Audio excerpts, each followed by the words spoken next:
thank you so much for joining the AmeriCorps Connections podcast. If you haven't done it already, please hit subscribe. It really makes a difference in the podcast algorithms. So if you like this content and you want it to continue, I just need you to hit subscribe and share it. Welcome to the AmeriCorps Connections podcast, the podcast where we lift up the real, unfiltered stories of AmeriCorps alum who aren't just reflecting on their service year, but they're still getting things done.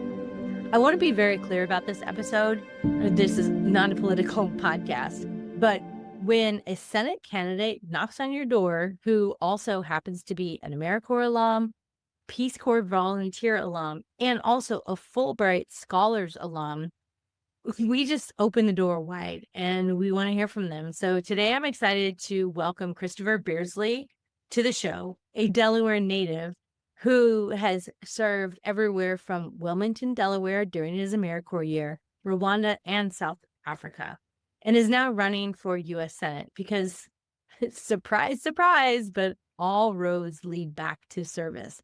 So let's get into it. And please don't forget, if you're loving this content, like and subscribe, and also share it with other people that you think might be interested in it. All right, let's go. Welcome, Christopher Beardsley, for joining the AmeriCorps Connections podcast. I'm excited. First time ever interviewing a nominee who's running for U.S. Senate. So thank you so much for making the AmeriCorps Connections debut and hopefully blazing the trails for others. So Christopher is running for U.S. Senate in Delaware, and just per always, he's a national service alum, not just national service, but also Peace Corps volunteer alum, serving in 2016 as a Peace Corps volunteer in Rwanda, and also a Fulbright Scholar in 2020 in South Africa, and an AmeriCorps member with Public Allies during the COVID pandemic. And not only was he involved in national service, he was also working with the U.S. Department of Housing and Urban Development.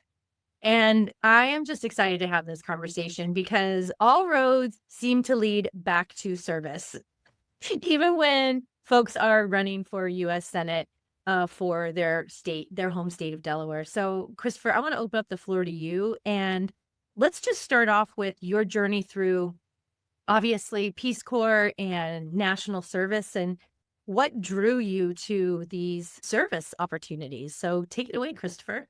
Yeah, I think, well, first off, thank you so much, Nikki, for having me. And anytime that I get to be in the presence of AmeriCorps public service, it feels like I'm right in front of family. So I love this opportunity just to speak with family, just speak to everyone who has a love for these types of fellowships and looking to blaze a trail in the same way that, that takes us on the careers that we set out for ourselves. For me, growing up with working class, I didn't know about all these opportunities that were out there. And I heard about Peace Corps very much on a whim. I had no idea what it was existed. And I said, let me apply to this. I got in, which was a surprise to me. And I just thought, is this really where my life is going to go? There was nothing wrong about Peace Corps. I knew it was grounded in my values, the work that I wanted to commit to, but it was a sense of imagination that I hadn't had for myself. No one in my family had done it. I didn't really know a lot of people who had did it, and I had never really traveled outside of the country. Maybe I went to one place, and that was maybe a few months before I went to Rwanda. So it was truly grounded in the sense of, where do I want to take my public service? Where can I be of most help? And when I was applying to Rwanda, applying to Peace Corps, they give you three options. They say, where would you like to go? And I put Fiji, Ukraine, and anywhere you want me to, anywhere you need me. And then that's how I got to Rwanda. And anywhere that you need me seems to be like, yeah, all of the above. All the above. And that's what really has been a defining moment throughout the rest of my career. I grew up in a time where there's a phrase from A Streetcar Named Desire where they say, I've always depended on the kindness of strangers. And growing up, that was my life, having friends who would drive me from place to place because I didn't have a car. And this was before the age of Uber and Lyft. Having second moms or second dads, people who welcomed you into your house that had no connection to you aside from seeing the potential of who you are as a person. And growing up seeing, at an early age, what it meant to need, what it meant to see different disparities, and seeing where can I use my power and all stages of my life to make sure that we can balance those scales. So going into Peace Corps was a culmination of all those things growing up, and has continued to remain a commitment. Those that I grew up learning about, or those that I served in, that has continued to be my commitment going forward. We all know that Peace Corps volunteers, that we end up taking out more than what we give. And my contribution, or my goal in my life, has been, how can I keep taking those values from what I learned, it's about 10 years now, and how can I keep continuing to commit to those same values every single year? And that's where my path took me, into all these different places where I continue to see where's the need, and and what have I learned, and how can I take those skills and bring those skills to that specific need. I also didn't know about all of the opportunities. In fact, when I did my AmeriCorps service year, I didn't know I was signing up for AmeriCorps. Sorry, AmeriCorps. We're working on the PR there, right? All of a sudden, when I was in it, I was like, wait, this seems to remind me of something that maybe I heard of. And I did AmeriCorps later in my 30s.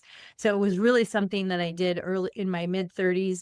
But then all of a sudden I realized that I was part of something special, and I was part of a group that was doing something. And I didn't even realize that I had been bringing the spirit of service throughout my life until I was able to put coaching my kids' soccer team on my timesheet, because I didn't even know it, but it was volunteering. Yeah. I just had to be at practice. I know a little something about soccer, so I'll just fill my time doing that. So when you did Peace Corps, I did a special series on the podcast of folks that did AmeriCorps and Peace Corps, and all of them said kind of what you said, where they left with more. Where was it that you realized, I didn't even realize I was giving back, or I didn't even know that I had that gap that I could fill with this skill or knowledge or information? Yeah, and I love that story that you shared. In Public Allies on their website, they have, leadership is not a position to be held, it is an action to be taken.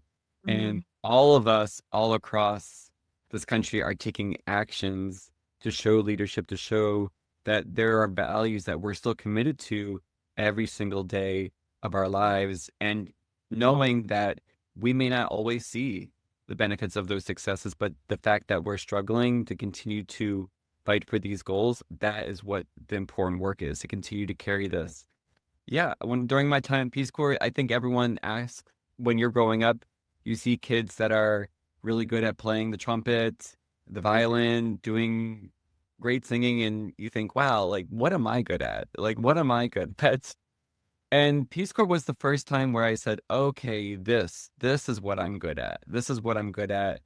Because you don't know, you feel it. People can tell you about the Peace Corps experience. They can say, and I talked to so many people about, well, am I prepared? Was it alike? But you don't know until you're actually there. And in that time, I learned so much about myself and my ability to connect with others, to get things done, to bring resources together, to build community, a community that has continued to stay with me every single year since I've left. Those is what I left feeling like these are my superpowers. I said, oh, okay, this is what I'm good at. And it doesn't matter the title that you have. I was a teacher, but the important thing is that you're committing to, and that you're serving others in collaboration. In public, we'll probably talk about this. I'll say in Peace Corps, right? There's 3 goals to Peace Corps. Goal number 1 is you are going to give a service in a specific area and help in that specific industry growth, um, then you are getting something out of that. You're getting that cross-cultural exchange. And then the third goal is, what can you do to then give back or show people what you learned from this community to others? And again, that has been my goals and throughout since I finished that service, which has again been about 10 years since then. Isn't it wild to think back 10 years? Like 2016 to 2018. That's when you did your career. Well, 20 years ago. and my friends now have like kids, houses, but we've all, that common purpose has always stayed with us, which is yeah. That's so cool. And you couldn't get enough. So you jumped right back in with Fulbright and you served it. I don't know if you say served, but you were in South Africa during that time. Do you want to touch on a little bit? We talk a lot about AmeriCorps and not a lot about fellowships. Right. So if you want to talk a little bit about that, that'd be great. Yeah, for sure. Yeah, and this again, when you have a working class background like I did, you do not know the full scope of opportunities for public service that the government So true. lends to you. And I remember when I was in Peace Corps, I met two Fulbright scholars, two Fulbright English teaching assistants who were working at a nearby university from where I was teaching at a public school, and getting to meet them and being like, wait, what is this? And it was like the similar conversation with Peace Corps. And what I knew after leaving Peace Corps and having such a shared, or having such a passion for the African region, what I was learning within specifically the East African community, and again, that commitment, right? Okay, this is not just a one-off for me. How can I commit my life to the values, the things that I learned about, whether it was like genocide being one of them, and how can I keep bringing that into each fold of my positions? And so going into South Africa as a Fulbright was very a stepping point into continuing to broaden out my my community and my shared commitment. And that's where I learned about other concepts about apartheid. I was in, there's 12 great cities to live in South Africa. No shade if it's to anyone who met Bloem, but we were living in what's called the Bloemfontein, and people would ask us all the time, like, why, out of all the places that you're here, why are you here? But it was, again, a great time. But we were evacuated during the COVID-19 pandemic. Oh, I know. And that was an awesome time because it was like, as we all do, we ask ourselves, okay, because it's so easy. It's so easy for us to get burdened by the things that are going on every single day. And we ask ourselves, like, what can I do? The world has just shut down. I have lost this big opportunity. What can I even do to imagine my time in what it was supposed to be 9 months and turned out to be 3 months? mm, But for those of us who were committed to this work, I went straight into Public Allies, which was an AmeriCorps funded organization. Again, heard it through the grapevine. And I was like, okay, I took these skills with about community engagement, coordination, working with so many different communities across different value sets. And I said, okay, I've done so much abroad. Now is the time for me to come back to my state and serve I my love that. community. Yeah. I said, this is the time for me to come back to my state and serve my community with all these skills that I've learned. And some of the pillars to Public Allies is about diversity and inclusion, integrity, focus on assets, collaboration, continuous learning, and innovation. And those were things that I had developed, and so it was just such a perfect fit. It was interesting because so many people who I knew in the Peace Corps had done AmeriCorps first, and I was kind of doing a reverse situation, but I could see like how each of them reinforced one another. And that's such a great setup for what you're rolling into now, right? You've been not So and then decided to run for U.S. Right? It sounds like that you had something within you wanted to share. You weren't sure what it was, but Peace Corps was there for you to help develop. And I honestly, during my service year, I was given confidence, like confidence that I could figure out a problem, that I could see a project through. Hey, maybe this would be a good idea. Why don't we get a bunch of Girl Scouts and we'll grow oysters and then we'll put them in the Chesapeake Bay in the summer. And by the way, you have to train them how to clean all the buckets over winter and keep them safe. Yeah, I think I can do that, right? Like I did. Yeah. So, I mean, I can imagine like going through Peace Corps and then doing the Fulbright and then unfortunately being evacuated and then seeing this opportunity to serve. Did you serve in Delaware? I served in Delaware. Yeah. And what a special opportunity to be able to serve in your community. So talk to us a little bit about that, because that might have a lot to do with what you're up to. Absolutely. Absolutely. I was born in Delaware, I was raised in Delaware. Delaware has always been my home. And that was such an opportunity and probably one of the highlights of my career, because I was just, my title was Safe Return to School Support Coordinator, which is such a broad title. I was working in the Colonial School District under the supervisor of Dr. John Cooper, who was the director of behavioral health for the district. And I didn't realize at the time this direct interface that I was having with real stakeholders every day when we're talking about how can people be brought back into schools, what supports are needed for students and teachers alike now that everything is virtual, and how can we support students that do not have the resources and to make it. So many kids, because schools are such a place where they can get access, were not able to get access to so many of these resources in that time. It was such a creative time for me to take all these opportunities and insights and channel them here. So everything that I did was really born out of curiosity. I saw a need with LGBTQIA students in Delaware, for a lot of them who felt relief to not having to be in schools anymore, to say, wow, I don't have to be bullied every single day. So I thought, okay, what can we do to make sure that if students return to school, that they're returning to a new space that is welcoming and inviting. Okay, we know that attrition rates for Black and Brown teachers are beyond the charts. And I said, okay, what can I do within this district to bring Black and Brown teachers throughout this district for focus groups to see what we can do to have more supports for them? Because oftentimes they are being asked to solve for issues that they did not help create and now are being given the burden to fix them. And that was during sorry to interrupt. That was during your public allies? Yeah, that was during public allies. That's a lot. Yeah, and sure. Yeah. And Chris, so all these systemic issues. Well, I feel really blessed because I would just sit down with my supervisor and say, here's an idea that I have. Love that.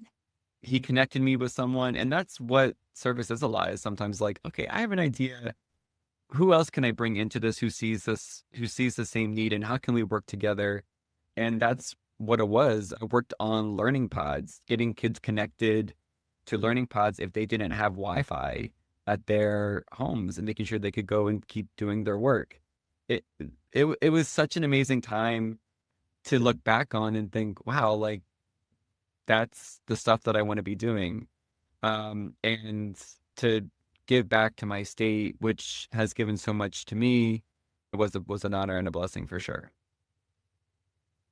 Along with bringing together members of the community, those partnerships, those sectionality between government, public schools, nonprofit, corporations, businesses, small businesses, that's also something that we developed during service years. How can we make this a win-win situation? The community wins, the kids win, the company wins, the business wins, the district wins, the county wins. That's right. I don't know how many wins it is. And What I tell people a lot throughout this campaign is, yes, this is a federal election, but we're grounded in local issues and understanding that so many great people in this state are doing the work already, and we're all playing a part. It's not about any set of individuals. We're all playing a part to make sure that we can advocate for the voices of Delawareans who are continuing to see more burdens around the cost of living, maintaining their house, whether or not they can keep paying with their Social Security that they get, and living in a very uncertain life where a lot of the control's out of their hands, and feeling as if the people who are making the decisions don't feel the impact of those decisions. Yeah. I think that is a great starting point, and to talk about why are you jumping into this arena, right? That like this running for U.S. Senate for the majority of us here Yeah. in this country seems such a far-fledged dream or even thought, and scary. And do we really want ourselves and our family and our friends out there? And so obviously you've made sacrifices through Peace Corps, jumping into Fulbright, and then coming back in as a national service AmeriCorps member with Public Allies.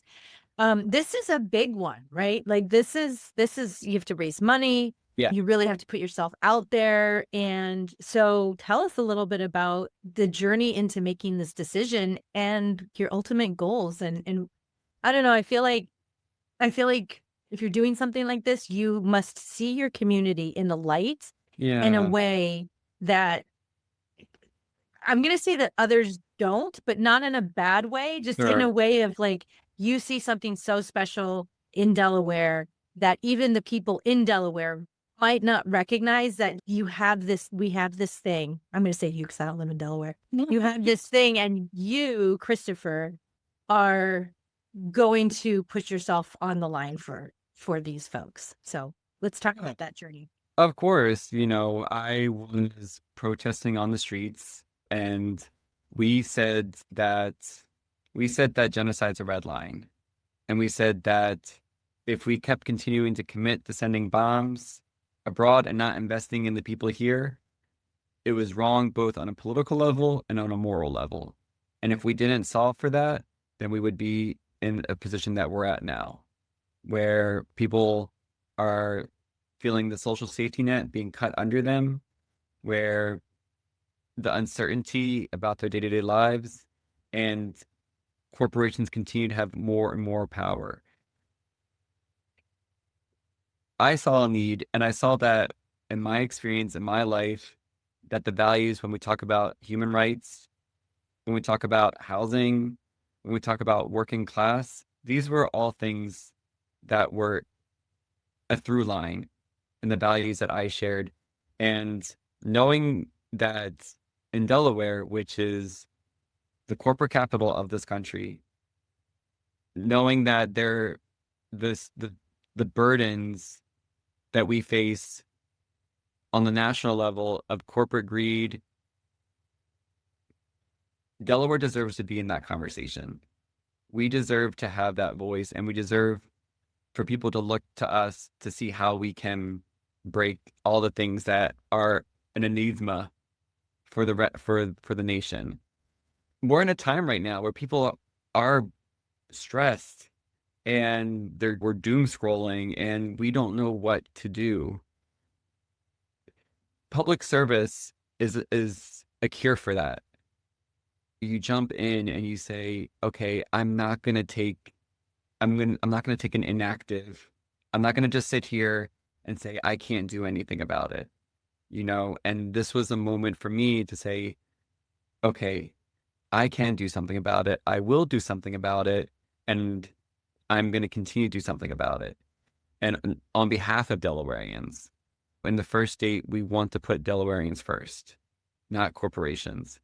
And because we have corporations that outnumber the people 2-to-1, our representatives do not have to rely on any of the funding from the people that we're asking for every single day.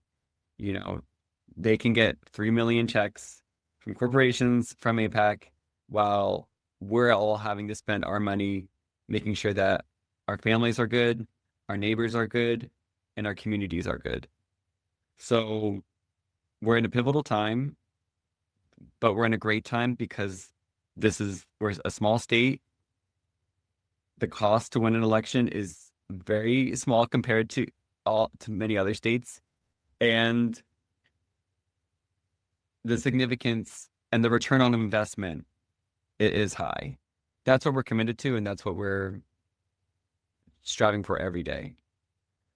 It sounds like I want you to tell us a little bit about why your campaign's different from other folks that might be in the field, and how you're navigating the need to have funds to run, to put your name in the hat. What stands you apart from the other candidates, and what do you want the folks who live in Delaware to know about how you're different, why you're different, and what you will stand up for them? Yeah, well, we tell people that our three main things is housing as a human right, and that means direct rental assistance, that means rent stabilization, that means public housing. Then we talk about stopping the bombs, and we talk about Medicare for all. These are all connected to one another, and the way that we see how can we care about our communities. People are spending $200+ billion in bombs, and no one is better for it. And we're asking that we need help. So when we compare me to Senator Coons, he's lost that sense. He doesn't have that sense of the struggles that everyday Americans, as things have gotten harder, he's gotten richer. We're trying to convey to people that we don't want any more career politicians to have a role in our lives. We want people to are able to know what it feels like on the ground and are accountable to the decisions that they make. Those are all important things that we're trying to get through for sure.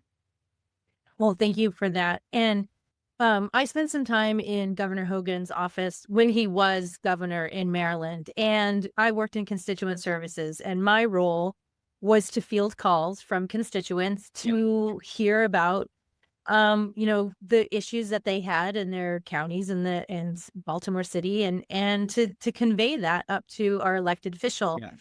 Now obviously you're not elected yet, but how are you listening to your maybe constituents, but Yeah. the folks that you're wrangling? How are you listening to them? What is your biggest interaction with the folks of Delaware right now? Yeah, and that's another difference between me and Senator Coons. Senator Coons will be everywhere but the state of Delaware. You see him on cable news stations, you see him in different countries. Senator Coons doesn't have a town hall in the state of Delaware. You know, he'll stick to the places where he can be welcomed, but won't be in front of people. And I'm showing people I'm in front of you every single day. We're going out advocating against anti-homelessness ordinances. We're going out fighting against data centers, unregulated data centers that are coming to our state. We're going out fighting against ICE and making sure that they don't have contracts with airports coming through Delaware. We're showing people every single day what it means to be active, to be with community, and to be in solidarity in those issues. Where Senator Coons is not to be a partner in that, but to stymie those efforts, right? Senator Coons says, I can solve the issues. And I'm trying to say, we can solve these issues. You know, Senator Coons says, only trust me, I know how to get this done. And I'm saying, trust us. We're telling you what we need from you, and you're not delivering on us.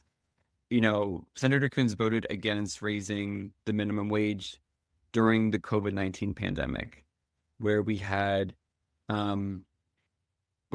essential workers that were risking their lives every single day, and in a system that did not care whether they lived or died. For me, that shows where someone's value is in terms of how they see you in your life. We have to move away from seeing people as their economic contribution to their human contribution, to their neighbors, to their families. And currently, we're in a system that only favors productivity, where we're saying we want more connection. I'm not a political commentator and I do not play one on TV. However, I do listen to many.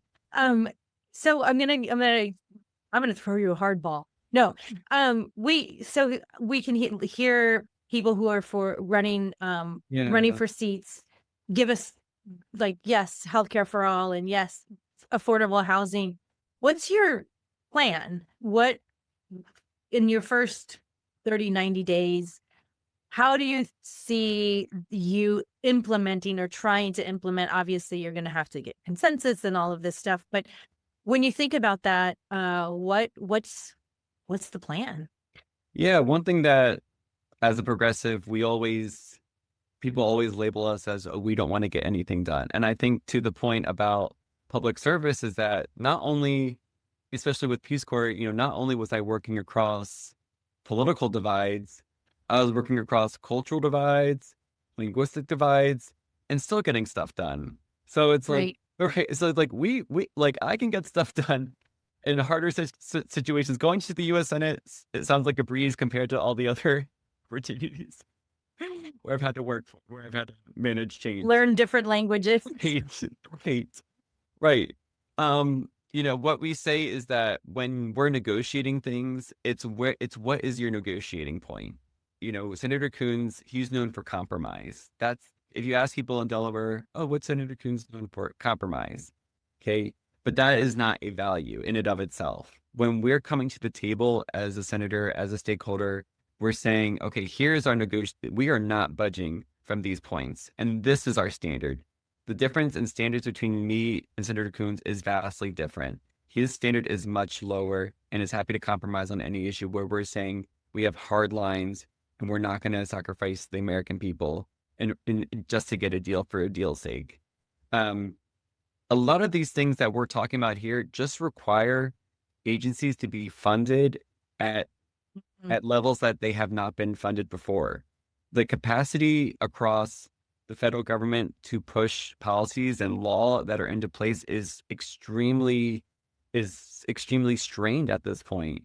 Yeah, and we saw that with Doge, and I was a former federal employee who lost my job in the last administration as a probationary employee, someone who was working in their first year at the U.S. Department of Housing and Urban Development. And it's already, these agencies are facing more and more obstacles, and to continue to be cut.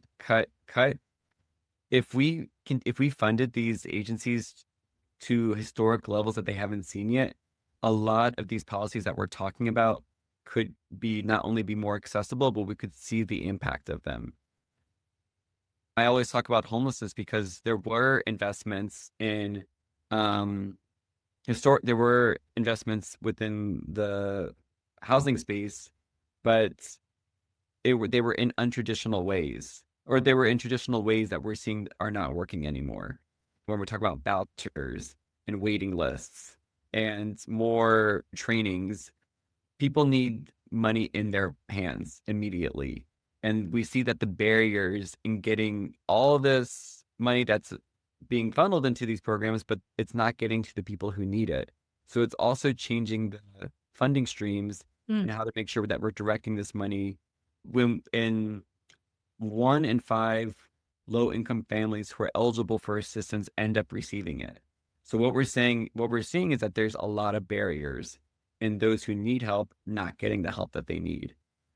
That's where my focus is, in making sure that we're getting the change and getting the policies that are impacting people, on day one. Well, it's interesting that you said that about the 1 in 5 getting the help that they need, right? The support that they need. There's literal AmeriCorps programs and projects that help individuals who are looking for support fill out the paperwork and get those needs. Yeah. So, I mean, even AmeriCorps, national service is intertwined with that. Yeah, we all know how it feels to go into a government agency, say, I need help, and to be thrown 10 different packets of information and to be left not even with more clarity, but more confusion and just feeling like no one cares about me and I can't do anything about this. There's no reason for that. 100% agree. And personally, I've been there.